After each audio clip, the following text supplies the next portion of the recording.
ፋኖና ሸኔ ናቸው አላቸው አይደለም። በሉ ሰዱልን ከዛሬ በኋላ የትም ቦታ የሃይማኖት እልቅት ሲደረግ እኚህ ፋኖና ሸኔን ለጥፉልን። ሁለቱንም አንድ ላይ አድርጓቸው። ስላረጋችሁ ማለት ሁለቱንም አንድ ላይ ለጥፉልን። መካነ ሰላም የተገደሉት ሙስሊሞችም ፋኖና ሸኔ ያርጉልን። ጠቅላይ ሚኒስቴሩ በቃል በማዘዝ ድርሰቱን ጻፈው። የሰላም ሚኒስቴርና የኦሮሚያ ፖሊስ አዛዥ አርታዩን ሰሩት።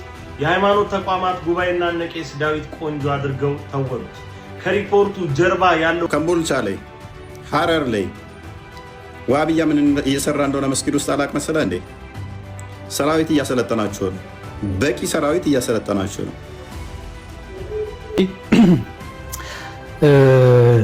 ባያወሩ ምናምን የምትላቸው አይነት ነገሮች አሉ። የሆነ ዝም ቢሉ ይሻላል። አንዳንዴ የሆነ አጣሪ ኮሚቴ ምናምን ተዋቅሮ ምናምን ተብሎ ኮሚቴው ራሱ ማን እንዳዋቀረው እንዴት እንደተዋቀረ ምናምን አይታወቅም። 10 ምናምን ሜምበርስ ያሉበት ነው ተባለ። ከ10ሩ 3 ኦርቶዶክሳውያን ናቸው፣ ሌሎቹ ሙስሊምና ፖሊሶች ናቸው ማለት ነው። ጀስት ኢማጂን ይሄ ኮሚቴ አጣራ ብትለው ምን አይነት መረጃ ነው ራሱ ሊሰጥ የሚችለው? ራሱ የቻለ ችግር ሆኖ ሳለ በጣም የሚገርመው ደግሞ በ5 ወር በ4 ቀን ውስጥ የሆነ 4 ወረዳዎች ምናምን ሄደው አጠኑ ተባለ። ቀልድ ነው እየተያዘ ማለት። የሚሞተው ነፍስ እንዴት ነው እንደ ቀልድ እየታየ ያለው?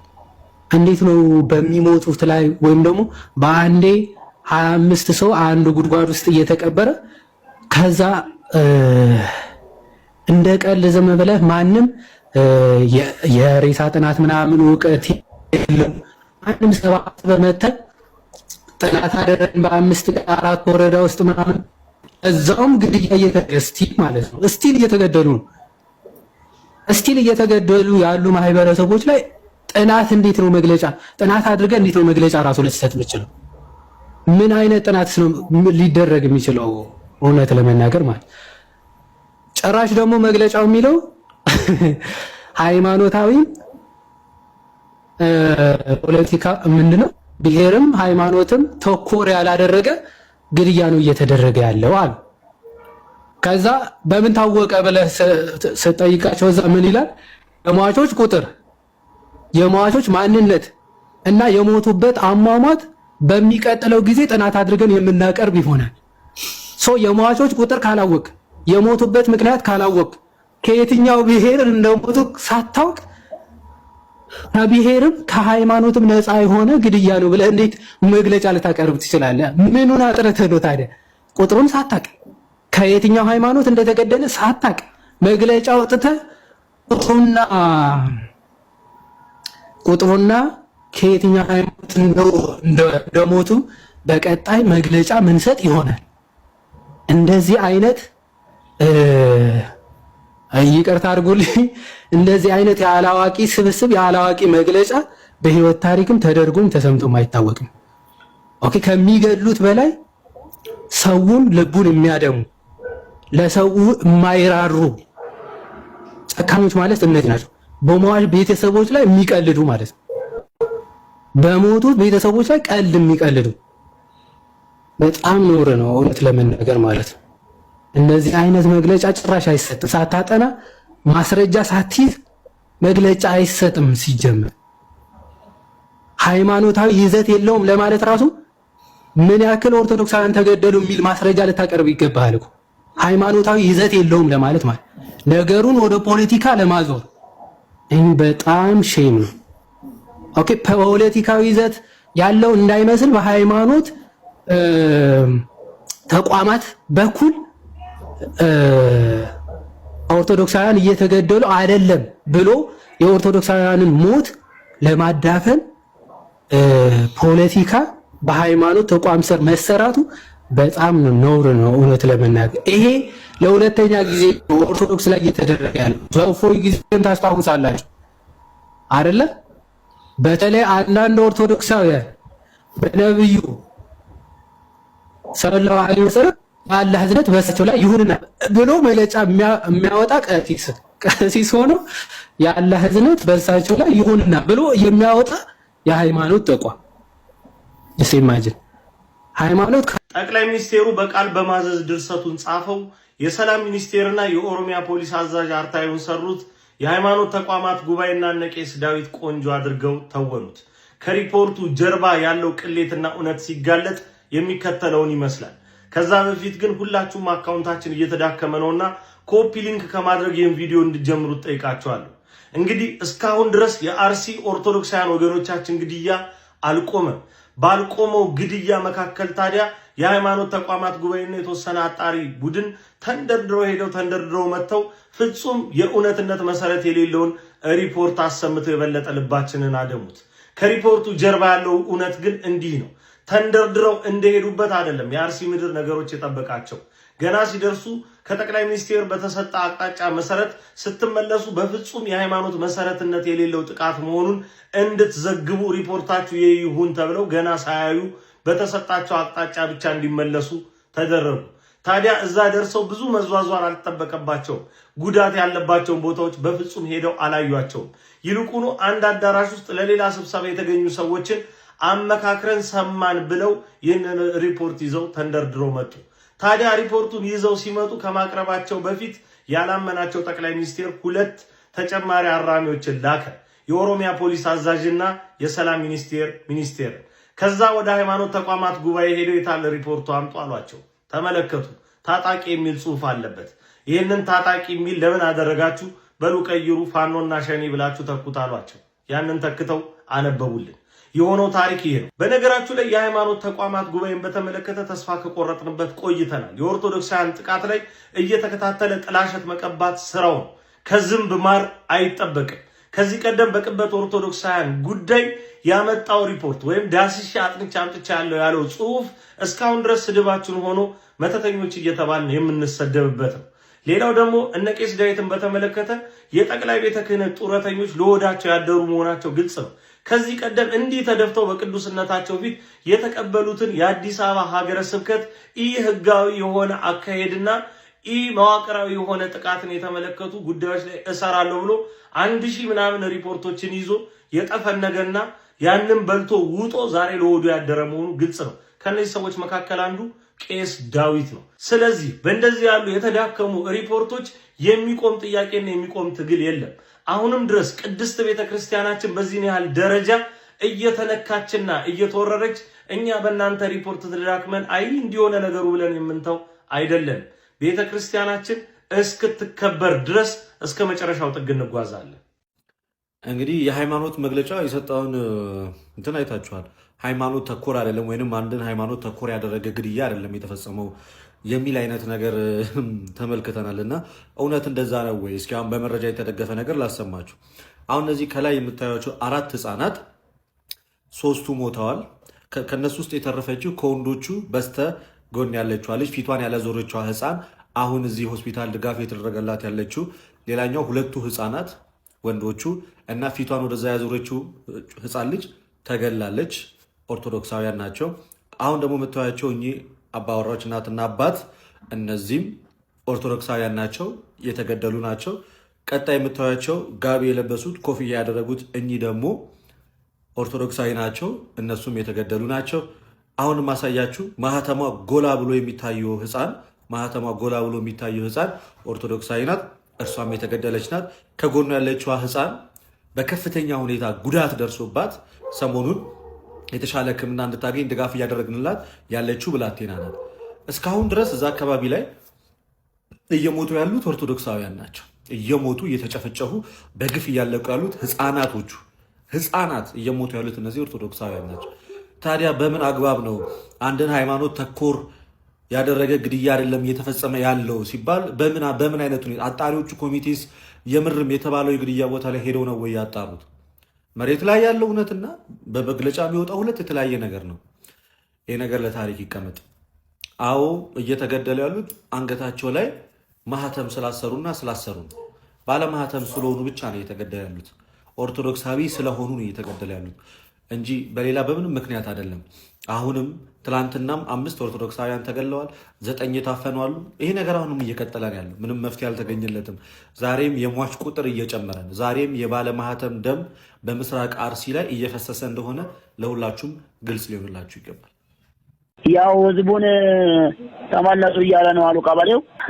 ቤተክርስቲያን ተሰብስበው ዙሪያውን እየተጠበቀ ነው አሉ። ያው ማታ በሚኒሻም በህዝቡም ከሚኒሻ ጋር እንዳይሆኑ እንደሰማሁት ነው። እንግዲህ እና አቶ ኢብራሂም ካድር አርሲ ላይ ኦርቶዶክሳውያን እንደዛ ሞተው ማንም አልሞተም ብለው የዋሹ የቀጠፉ ከገዳይ ጋር የተባበሩ ናቸው። እና አሁን ደግሞ የተለያየ ዓለም አቀፍ ሚዲያዎች በአርሲው ላይ ጠንክር ያለ ምርመራ ያደርጉ ይገኛሉ። ከዛ ውጪ ጭራሽ ለነ ትራምፕም ደብዳቤ ተልኳል። የተለያየ ተቋማትም ድምጻቸውን እያሰሙ ይገኛሉ። የሚዲያ ዘመቻው እንግዲህ ውጤት አምጥቷል፣ እግዚአብሔር ይመስገን። ይህን አስመልክቶ እንግዲህ እና አቶ ኢብራሂም ካድር ህዝቡን ተመለሱ ወደ ቦታችሁ እያሉ ይገኛሉ። በሽዊስ የተፈናቀለው ህዝብ ተመለሱ፣ በቃ እኛ እንጠብቃችኋለን እያሉ ይገኛሉ። በዚህ አጋጣሚ ደግሞ የተገደሉት ባይሞታቸው አይደለም ለምትሉ ሰዎች ካላችሁ ስሙት። ያው አሁን እየተጠበቀ ነው አሉ ዙሪያውን ቤተክርስቲያን ተሰብስበው። ይሄን እንግዲህ የተፈናቀሉት ራሱ የሚመለሰው ወደ ቤተክርስቲያን ነው፣ ምክንያቱም ኦርቶዶክሳውያን ስለሆነ። አሁን እንግዲህ የመንግስት አካል የሆኑት እና አቶ ኢብራሂም እያደረጉ የሚገኙት የጠንካራ ምርመራ የሚያደርጉት የውጭ አካላት እንደዚሁም ደግሞ ትራምፕን ጨምሮ ትላልቅ ባለስልጣናት የደረሰው ደብዳቤ እጃቸው ላይ ሲያነቡ የተለያየ ምርመራ እንዲደረግ ያዛሉ። እንግዲህ ይህንም አስመልክተው ያንን ምርመራ ለማደናቀፍ ህዝቡ ሰላም ለማለት አሁን እያሉ የሚገኙት እንጠብቃቸዋለን ነው። እኛ እንጠብቃቸዋለን፣ ችግር የለውም ተመለሱና እህላችሁን ሰብስቡ ምናምን ይያሉ ይገኛሉ። ወራሲ እንግዲህ የመንግስት ሰራዊት ይገባል። ከዛ ለትንሽ ጊዜ ያክል ለ1-2 ሳምንት ጥበቃ ያደርጋል። መረጃ ለመሰብሰብ የሚሄዱ ሰዎች ደግሞ ሁሉ ከሰላም እንደሆነ ይመለከታሉ፣ ለጊዜው ይወጣሉ። ከዛ በኋላ አሁንም ድጋሜ የኦርቶዶክሳን ጭፍጨፋ ይካሄዳል። ይሄ ስላለ መረጃ ሰብስባችሁ የምትገኙ ሪፖርት ለማድረግ የተለያዩ መረጃዎችን ሰብስባችሁ የምትገኙ እባካችሁን በርታችሁ ቀጥሉ አትፈልጋለሁ። ሆን ተብሎ የውጭ አካላት እርምጃ ሊወስዱ እንደሆነ ስለሰሙ ብቻ የእነዚህን ኦርቶዶክስ ድምጽ ለማፈን ሰላም ነው እያስባሉ ይገኛሉና ይሄ ቪዲዮ ሼር እያደረጋችሁ ለብዙዎች አድርሳት ፈልጋለሁ። አሁንም ቢሆን ፍትህ በአርሲ ለሚጨፈጨፉ ኦርቶዶክሳውያን ክርስቲያኖች ባወጡ አካላትና ክስተቱ ከተከሰተበት አካባቢ መሃል ትልቅ የመረጃ ክፍተት መፈጠሩ ታይቷል። ሌላው የችግሩ መፈጠር ተለዋዋጭ ባህሪያት የለውም። በአጠቃላይ ፖለቲካዊ የሚመስሉ ጉዳዮች መኖራቸውን ነው ከማህበረሰቡ ምላሽ ያገኘ ነው። የችግሩ ተጋላጮች አንድ ወገን ላይ ያነጣጠረ ማለትም ብሔር፣ ሃይማኖትን መሰረት ያላደረገ መሆኑንና ሁሉንም ያሳተፈ ማለትም አባገዳዎችን፣ አደስንቄዎችን እንዲሁም ሙስሊሙንም ሆነ የኦርቶዶክስ እምነት ተከታዩን እና ሌሎችንም የክርስትና እምነት ተከታዮችንም ጭምር የጎዳ ጉዳት መሆኑ ተገልጾልናል። ማጠቃለያው ሐሳብ ላይ አጥኚ ቡድኑ በ4 ወረዳዎች በመንቀሳቀስና እውነታውን ለባለድርሻ አካላት ለማቅረብ ስራውን የጀመረ ሲሆን በ4 ወረዳዎች ባስቀመጠው የጥናት እቅድ መሰረት ተግባራዊ ስራውን ያከናወነ በመሆኑ ጥቅል ዝርዝር ሁኔታዎች ማለትም የሟች ማንነት፣ የአሟሟት ሁኔታ፣ ብዛታቸው፣ የሃይማኖት ስብጥሩ ወዘተ በቀጣይ በጥናት የሚካተቱና የቀሩትን ወረዳዎችን ባማከለ መልኩ የሚያቀርብ መሆኑን እየገለጽን አሁን ካለው ሁኔታ አንጻር ለተጎጂ ማህበረሰብ የሰብአዊ ድጋፍ የሁሉንም ማህበረሰብ ርብርብ የሚፈልግ መሆኑን በአንክሮ እየገለጽን የመንግስት ጸጥታ ኃይል አሁን ባየነው 2 ወረዳዎች መነሻ ወይ ማለት በ4 ወረዳዎች መነሻ ማህበረሰቡ ተረጋግቶ የዕለት ተዕለት ኑሮውን መኖር ይችል ዘንድ ትኩረት መስጠት እንዳለበት ሁሉ በሌሎችም ወረዳዎች አጠናክሮ የሚቀጥል መሆኑን እምነታችን የጸና ቢሆንም የአጥኚ ቡድንም የቀሩትን ወረዳዎች በአጭር ጊዜ ውስጥ በመከታተል ጥቅል ሐሳቦችን የሚያቀርብ ይሆናል ማለት ነው። ከአንዳንድ የማህበረሰብ ክፍሎች በተለይ በስርካ ወረዳ የቤተ ክህነት ሰብሳቢና የእስልምና ጉዳዮች የወረዳው እስልምና ጉዳዮች ምክር ቤት ሰብሳቢ በአካል አግኝተን ባነጋገርናቸው ሰዓት አጥቂዎቹ አንድም ሃይማኖት እንደማይለዩ የሁሉም ሃይማኖት ስብጥር እንደሆኑ ተገልጾልናል። ሃይማኖታዊ ትንኮሳ ወይንም ልዩነት እንደሌለ ህዝቡ እንደ ጥንቱ ሁሉ አብሮነቱን ጠብቆ እንዳለ ተሰብስቦ አብሮ ሲወያይ እንደደረስንበት ባየነው መሰረት ህዝቡ መሃልም ይሁን የእምነት አባቶቹ መሃል ልዩነት እንደሌለ አረጋግጠን መምጣታችንን ህዝብ እንዲያውቅ ይፋ ለማድረግ ነውና ባጭሩ የተመለከተው ይሄን ይመስላል። ፋኖና ሸኔ ናቸው አላቸው አይደለም? በሉ ሰዱልን። ከዛሬ በኋላ የትም ቦታ የሃይማኖት እልቅት ሲደረግ እኚህ ፋኖና ሸኔን ለጥፉልን። ሁለቱንም አንድ ላይ አድርጓቸው። ስላረጋችሁ ማለት ሁለቱንም አንድ ላይ ለጥፉልን። መካነ ሰላም የተገደሉት ሙስሊሞችም ፋኖና ሸኔ ያርጉልን። ሞጣም ለተገደለው ለተቃጠለው መስጊድ ፋኖና ሸኔ ያርጉልን። ግድ የለም ለሁሉም ቦታ ሁሉም ስለሚሆን ከመንግስት ጋር ሁለቱም ተቃራኒ ስለሆኑ ለእናንተም መግለጫ ጥሩ ነው፣ ለእኛም ስንሰማው ጥሩ ይሆንልናል። ለሁሉም ቦታ አድርጉልን። ወለጋ ላይ ለተፈናቀሉትም ሙስሊሞችም ፋኖና ሸኔ ይበሉልን፣ ለተፈናቀሉት ክርስቲያኖችንም ፋኖና ሸኔ ይበሉልን፣ ሶማሌ ለተቃጠለው ቤተክርስቲያንም ፋኖና ሸኔ ይበሉልን። ለሚወድመው ለሚጠፋው ነገር በሙሉ አደባብሶ ማለፍ ነገ ለእርድ ሌላውን ከማዘጋጀት የተለየ ታሪክ የለውም። ምንም አታመጡ፣ ምንም አትፈጥሩ። የጀመራችሁት ግድያው እንዲቀጥል ፈቃድ ሰጣችሁ የመጣችሁ ነው የምትመስሉት። እናንተ ናችሁ አስገዳዮች፣ እናንተ ናችሁ ገዳዮች፣ እናንተ ናችሁ አራጆች ብላችሁ ለይታችሁ የሚገድለውን አውቃችሁ በፍጥነት የምትመጡ ጥሩ ነው። የመንግስት ተቃዋሚዎችንና ታጣቂዎችን መርጣችሁ ለይታችሁ ብቻ አድርጋችሁ ስትሄዱና የሟቾች ሬሳ ልብንና ኩላሊትን ለያይታችሁ ይሄን ለእንትን እምነት እያላችሁ የሰጣችሁ መምጣታችሁ ለእናንተ ጥሩ ከመሰላችሁ ጥሩ ነው። እኛ ግን እናውቃለን። ስትሄዱ ነግረናችኋል። ሬሳ ልታከፋፍሉ እንደምትሄዱ ነግረናችኋል። እናንተ የገረማችሁ ከቃላችን የማትወጡ በትንታኔ የምትነገሩ እንዲህ በግልጽ የምትታወቁ በመሆናችሁ ነው ያፈርኩባችሁ። እውነት ያ ህፃን ሙስሊም ስለነበረ የተገደለው ወይስ ኦርቶዶክስ ስለሆነ የተገደለው? ያ ህፃን በፖለቲካ አቋሙ ወይስ በዘር በብሔሩ ነው የተገደለው? ያ እውነት በፊት ለፊት እናንተ ለእግዚአብሔር ፊት ሆናችሁ እውነት የማታወሩ ከሆነ እናንተ ፖለቲከኞች እንጂ የሃይማኖት ተቋማት ጉባኤ አይደላችሁ። ምክንያቱም የትኛውም የፖለቲካ ተቋም ከሆነ በፖለቲካ ተቃዋሚውን ይናገራል። የሃይማኖት ተቋም ከሆነ ግን በአላህ ፊትና በእግዚአብሔር ፊት እውነት ይናገራል። በአላህ ፊት ሙስሊሙ በእውነት ይናገራል፣ በእግዚአብሔር ፊት ካህኑ በእውነት ይናገራል። አሊያ ሃይማኖተኛ ሳይሆን ፖለቲከኛ ነው ያግለሰብ። እዚህ ተቋም ውስጥ አጣሪ ከሆኑት ውስጥ ፖለቲከኛ ካልሆኑ በስተቀር ያን 4 ዓመት ህፃን እግሩ እንዲቆረጥ በእናቱ ጀርባ ሆኖ የገደለው አካል በምንድን ነው የገደለው? በሃይማኖቱ ነው? በፖለቲካ አቋሙ ነው? በፖለቲካ ድጋፉ ነው? በምኑ ገደሉት ያንን ህፃን? በምን ተኮሱበት ያንን ህፃን?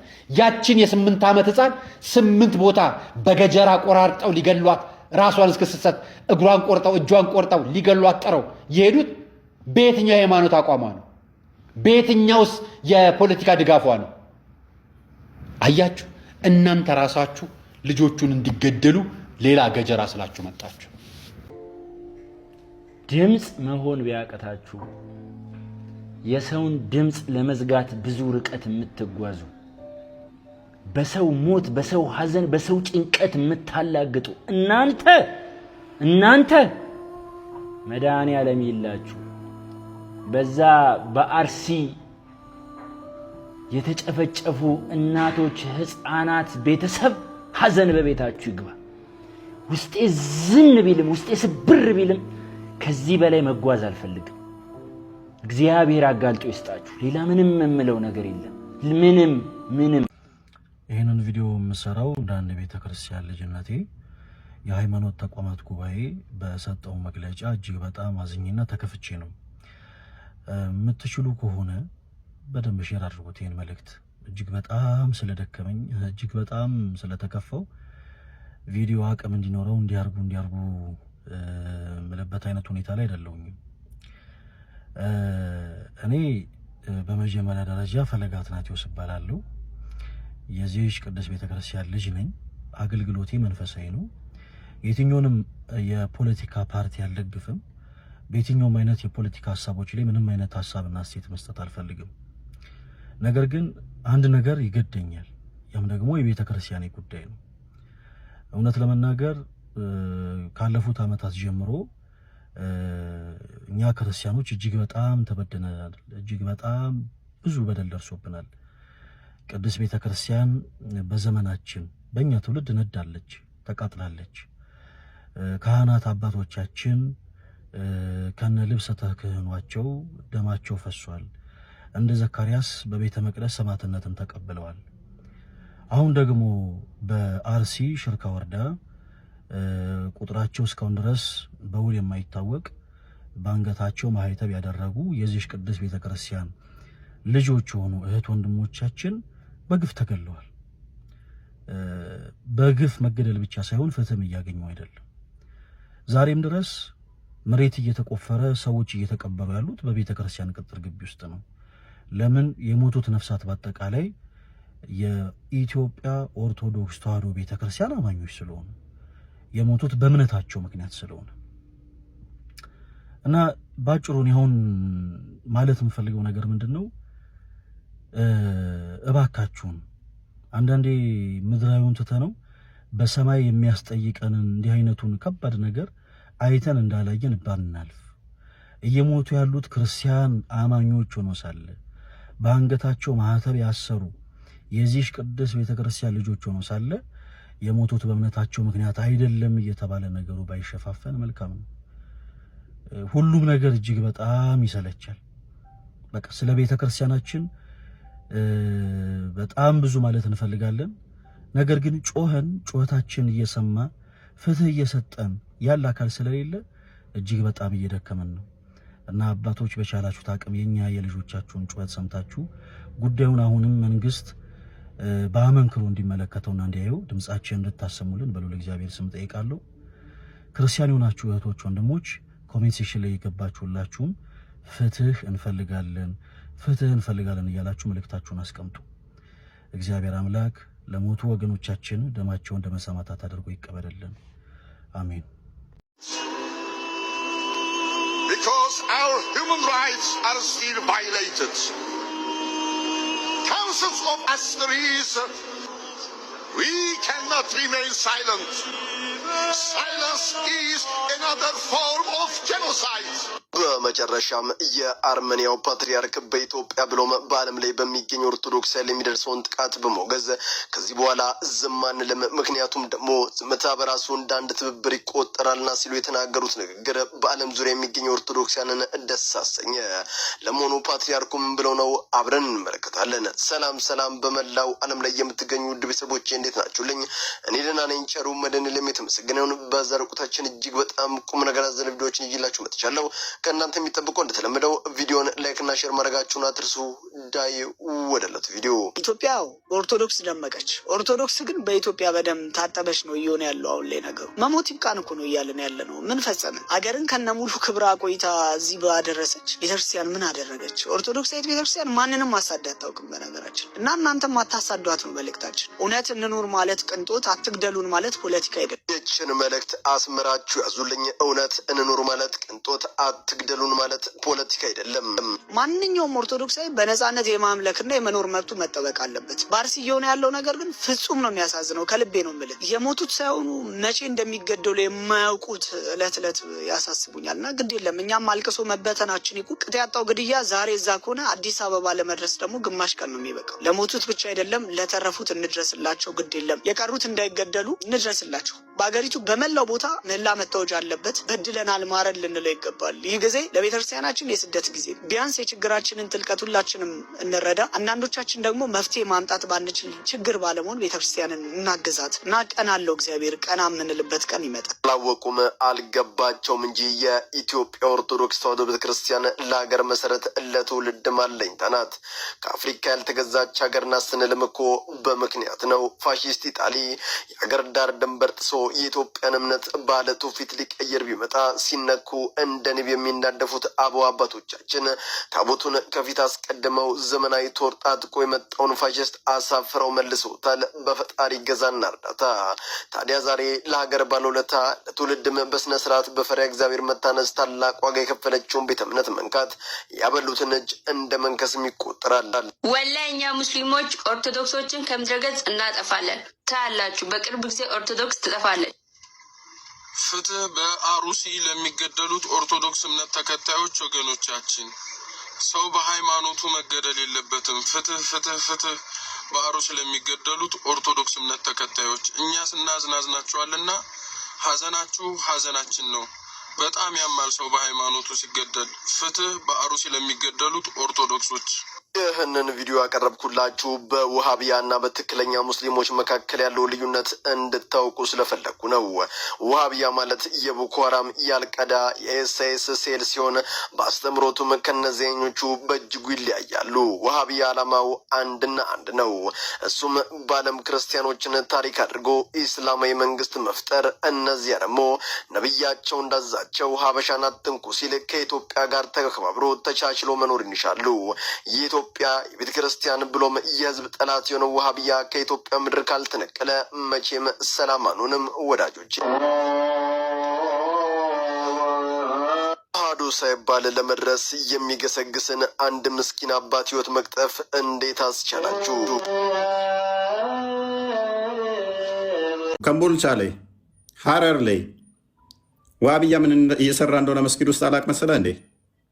ሰራዊት እያሰለጠናችሁ ነው። በቂ ሰራዊት እያሰለጠናችሁ ነው። ፈርዘር ልንገራችሁ መረጃዎች የዋብያው ሴክት ከልጆች ጀምሮ የሸቦላ እንትን እንኳን እየሰለጠናችሁ እንደሆነ ማላቅ ይመስላል ነው። አብዛኛው ኦርቶዶክስ እንደናንተ በምትሉት ስለሚነዳ እኔም እንደዛ ምነዳ ይመስላችኋል። በእናንተ ጩኸትና ጫጫታ እኔ ምሸበርና ማላቅ ይመስላችኋል። እጄ ላይ ነው እናንተ ፋይል ያለው እጄ ላይ ነው ያላችሁት መረጃዎቻችሁ።